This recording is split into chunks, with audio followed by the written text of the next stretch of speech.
nako nimbate konguma melayo Inabo nakosa motema na ngai posa Féroline.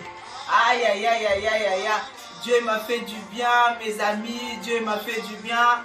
Enfin, j'arrive à la fin de ma grossesse. On arrive à la fin là. Donc dans quelques jours, la sœur Féroline, c'est fini. Donc Dieu est merveilleux. Alléluia, alléluia. Alléluia, alléluia. Hello, hello, hello, hello, hello. Welcome back to my channel. Féroline, la fille de Dieu. Féroline, la fille de Dieu. Grâce à ça, tout est grâce, tout est grâce. L'eau les ofuta, Dieu nous fait grâce. Nzamba malam, Nzamba bien, Dieu nous bénit, bénit, bénit. Donc Dieu m'a béni. Dans cette grâce-là, franchement, je dis merci à mon Seigneur. Malgré c'était très difficile. Comme vous avez pu écouter, vous avez pu regarder première partie et deuxième partie.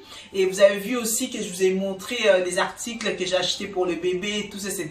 Donc là, c'est la troisième vidéo. C'est la vidéo que je vais vous dire au revoir. C'est la vidéo que je veux dire enfin, je suis libérée. Dieu m'a fait grâce. Donc vous allez voir, peut-être je vais coller avec celle-là, avec l'accouchement. Ou peut-être je vais les séparer. On verra en fait comment la sœur Féroline va voir. Mais en tout cas, la grossesse n'était pas du tout facile. Comme j'ai pu vous expliquer dans mes deux vidéos précédentes. Je vous ai expliqué que la première vidéo, la grossesse, c'était dur. Le sambe futaka. Écoutez un peu le sambe futaka. Le sambe futaka. Dieu est merveilleux. Le sambe futaka. Le sambe futaka. Le sambo futakae, le sambo fut, le sambo, ah là là, le sambo futaka. Même toi, tu es en train de chercher un enfant. Peut-être Dieu ne t'a pas donné maintenant. Dieu il sait pourquoi il t'a pas donné. Peut-être toi, en fait, à chaque fois tu tombes enceinte. À chaque fois, tu as des couilles. En fait, tu as des fausses couches. Peut-être tu as des difficultés. Peut-être tu as porté l'enfant jusqu'à la fin. Il y a des difficultés, il y a des choses qui arrivent. Mais reste toujours focalisé devant ton Dieu. Ton Dieu va te faire grâce. Et cet enfant-là, tu vas les toucher dans la main. Cet enfant-là, tu vas les caresser. Tu vas jouer. Tu vas oublier tout ça. Parce que Dieu est merveilleux. Donc, il ne faut pas vouloir Dieu quand il fait des choses. Des fois, il y a des choses que ça nous arrive dans notre vie. Des fois, c'est dur à accepter. Je sais, moi-même, j'ai passé par là. Pendant mon début de ma grossesse, je vous ai dit, c'était très dur. C'était vraiment dur.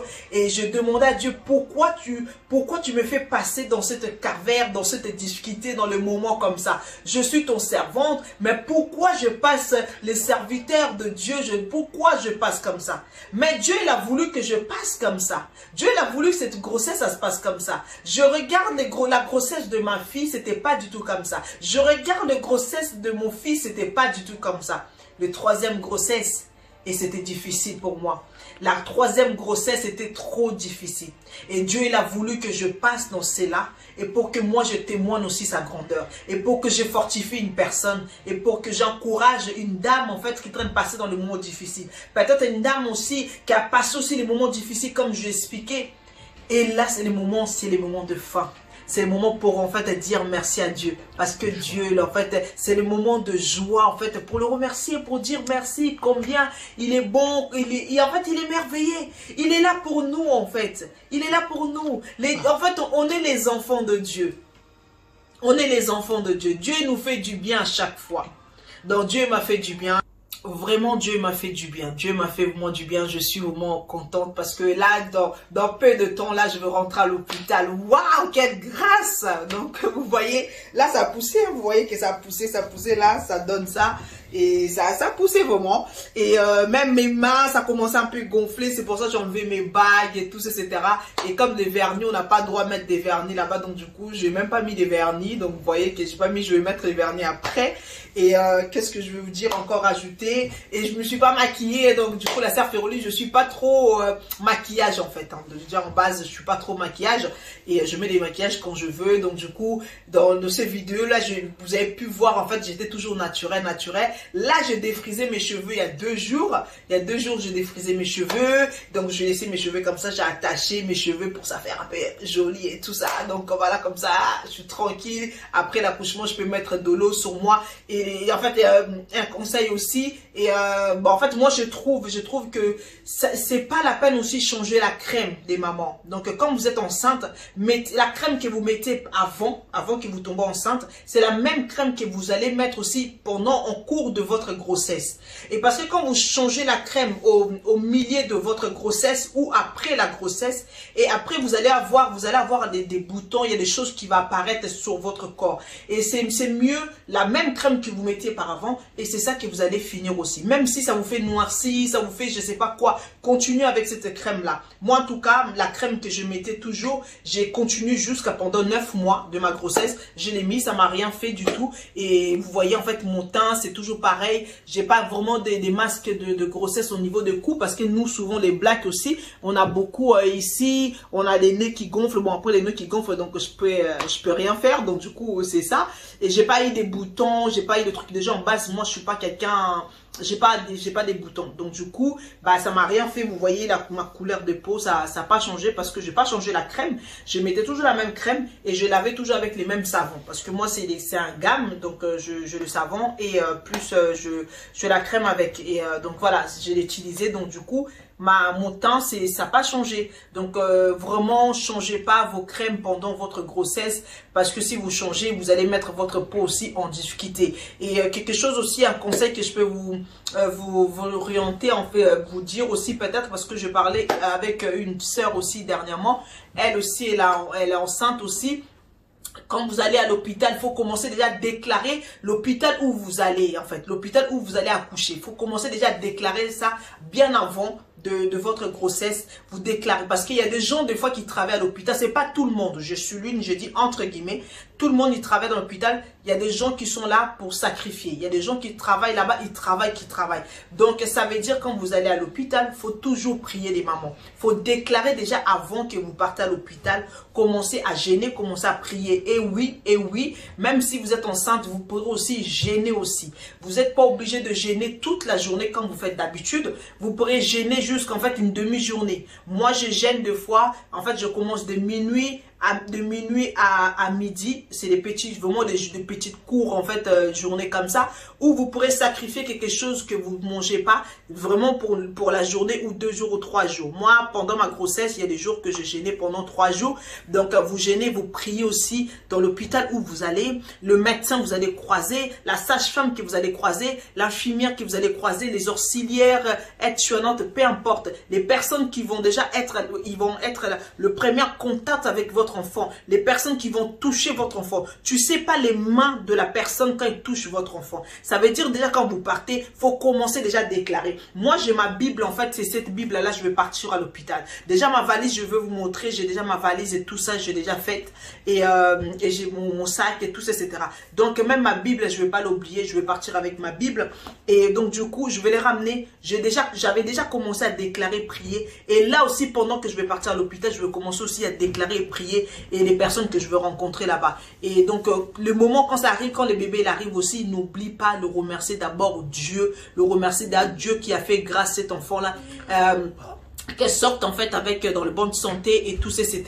Donc c'est vraiment ça, c'est très important, parce que j'ai parlé il y a quelques jours avec une dame qui m'a expliqué. Je vais pas vraiment donner cette témoignage, ben, je donnerai ce témoignage prochaine fois, ce qui s'est passé pendant le couchement. Donc elle avait perdu l'enfant. Pour vous dire, déjà, elle a perdu l'enfant. L'enfant, elle était bien dans bonne santé. La grossesse, ça s'est bien passé. Mais le jour de l'accouchement, et c'est mal passé. Donc, l'enfant, elle a perdu l'enfant. C'est pour ça que j'insiste, mes frères et sœurs. Et même si ta femme, peut-être ta femme, elle prie pas. Mais vous pourrez prier pour votre femme. Si, en fait, votre mari prie pas. Mais toi, tant qu'une femme, faut être une femme de prière. Faut prier pendant ta grossesse. Donc, le jour de l'accouchement, tu as pas besoin de l'alerter en fait tout le monde, de dire à tout le monde, donc être déjà focalisé dans la prière. Même si tu es une femme seule, même si tu es avec ton mari, donc mettez-vous à genoux, priez avec vos enfants. C'est vraiment ça. Moi en tout cas, c'est la troisième troisième partie. de 6 mois à 9 mois, ça va les symptômes, j'en ai pas vraiment beaucoup, des crachats, j'en ai pas vraiment légèrement, par rapport à mes enfants, mes 2 enfants, c'était fini très tôt, donc du coup ça continue quand même, c'est légèrement tôt le matin, et les dents qui saignent encore quand je brosse en fait les dents, ça continue toujours à saigner jusqu'aujourd'hui, jusqu'à 9 mois de grossesse, et par contre pour choisir la nourriture, j'en ai plus, quasiment plus, je choisis pas, je mange maintenant, je mange même plus beaucoup, je mange beaucoup, j'ai vraiment faim, et pour dormir, comme je vous expliquais aussi, pour tourner sur les côtés, ça j'ai toujours mal. Après je trouve c'est tout à fait normal, parce que comme l'enfant il pèse déjà beaucoup, il y a plus de place, et donc voilà, ben donc pour dormir je suis obligée de coincer toujours mes 2 jambes pour tourner sur les côtés, pour l'autre côté, et pour marcher aussi j'ai toujours du mal à marcher, donc c'est tout à fait normal, parce que comme on arrive à 9 mois, quand on arrive à 9 mois, 8 mois, c'est normal, donc voilà, donc je vous dis à très bientôt, que mon Dieu vous bénisse. C'était votre servante de Dieu, la sœur Féroline, la fille de Dieu TV. Donc abonnez-vous, et les personnes qui n'ont pas regardé les premières vidéos et les deuxièmes, allez regarder et partager sur votre entourage, et vous allez voir d'autres vidéos. Je pense que je vais vous mettre, peut-être je vais vous mettre aussi des articles que j'ai achetés, les lits que j'ai achetés pour mon bébé, et le bassin et les transats. Je vais vous mettre peut-être sur les photos ou petites vidéos, tout ça. Je vais essayer de les coller avec, et je vous dis à bientôt. Juste que je vais prendre une valise, je vais vous montrer. Tu peux me donner la valise, ma chérie, s'il te plaît. Pousse-moi jusqu'à comme ça. Voilà, merci. Donc donne-moi les petites valises aussi. Donc voilà, ma valise elle est là, déjà prête. Donc voilà, je vous ai montré, normalement vous allez voir, donc j'ai pris une petite valise comme ça. J'ai montré sur l'autre vidéo, donc je vous montre. Après, j'avais pas trouvé les mêmes couleurs, c'est pour ça que j'ai pris les couleurs un peu différentes. Donc du coup, j'ai pris celle-là, j'ai mis des petits trucs vite fait. Et dedans, j'ai mis des affaires de bébé. Dedans, j'ai mis des affaires des bébés. Donc du coup, c'est prête pour moi. Donc du coup, si ça arrive ce soir, donc au moins, je suis déjà prête déjà de le recevoir. Hein. Donc je suis tranquille en fait. Donc voilà, et je veux vous dire à bientôt, parce que là j'en ai besoin, même porter mes lunettes, parce que moi mes yeux je vois pas très bien. En tout cas mon mari il était là, il m'a aidé beaucoup, il m'a soutenu beaucoup pendant 9 mois, c'était pas facile, et donc voilà, ça je vais parler ça prochaine fois. Vraiment en tout cas je remercie Dieu d'avoir un homme qui était présent pendant mes grossesses, et mes enfants aussi qui étaient là, malgré ils sont petites, mais ils étaient là quand même pour me soutenir, pour m'aider. Donc voilà, et le première tête c'est toujours Dieu qui était là, parce qu'il était dans le centre dans notre couple. Donc voilà, je vous dis à bientôt, que mon Dieu vous bénisse. Ciao, bisous, c'était la sœur Féroline. Ciao. Bon voilà, je vais me lever un peu, vous allez voir mon ventre comment ça pousse. Ouh là là. Voilà, 9 mois. Voilà, 9 mois, hop. Attends, je vais me lever. Vous allez voir comme ça. Et donc, je vais vous mettre les photos. Vous voyez comment ça fait. Voilà, comment ça fait là. Et si je vais mettre sur les côtés, vous voyez. Voilà. 9 mois. Ciao, ciao. Shalom.